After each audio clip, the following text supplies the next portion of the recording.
Happy Dead Week, Panthers! What goes best with pre-finals existential dread?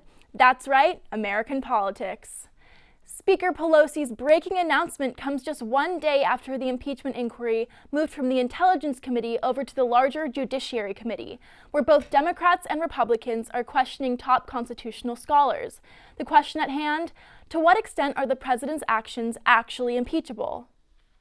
So don't tell me this is about new evidence and new things and new stuff. We may have a new hearing room, we may have new mics, and we may have chairs that aren't comfortable, but this is nothing new, folks. This is sad. The judiciary members have been criticized in the past for their theatrical politics, and neither they nor the constitutional scholars disappointed on this front. This is precisely the misconduct that the framers created a constitution, including impeachment, to protect against. Impeachments are like buildings. There's a ratio between your foundation and your height. And this is the highest structure you can build under the Constitution. You want to build an impeachment? You have to have a foundation broad enough to support it. Based on the evidentiary record before you, what has happened in the case today is something that I do not think we have ever seen before. The abuse of office occurs when the president uses a feature of his power, the awesome power of his office, not to serve the interests of the American public, but to serve his personal, individual, partisan, electoral interests. Professor Jonathan Turley was the only Republican witness brought to the stand Wednesday. Though he himself did not vote for President Trump, his cautious approach to impeachment served as a win for the GOP committee members. I'm concerned about lowering impeachment standards to fit a paucity of evidence and an abundance of anger. I believe this impeachment not only fails to satisfy the standard of past impeachments, but would create a dangerous precedent for future impeachments. Stanford law professor Pamela Karlan found herself at odds with Republicans both during and following the hearings.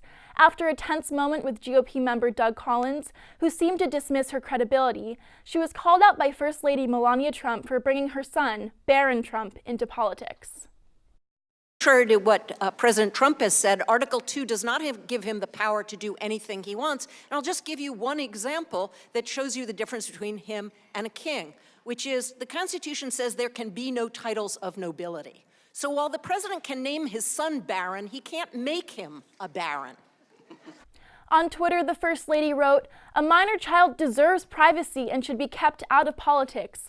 Pamela Karlan, you should be ashamed of your very angry and obviously biased public pandering and using a child to do it."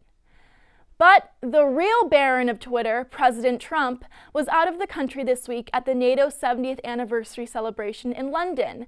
While there, he held highly publicized meetings with foreign leaders and planned to pressure other nations into increasing their NATO spending. But his visit was cut short after this embarrassing video came out.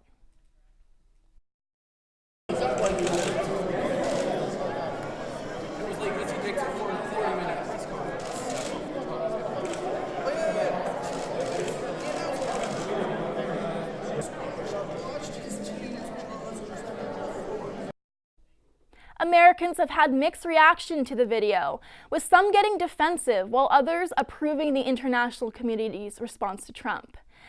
And in another twist, Trump's personal lawyer, Rudy Giuliani, a controversial figure in the impeachment inquiry, is in Ukraine shooting a documentary. On what? The impeachment inquiry.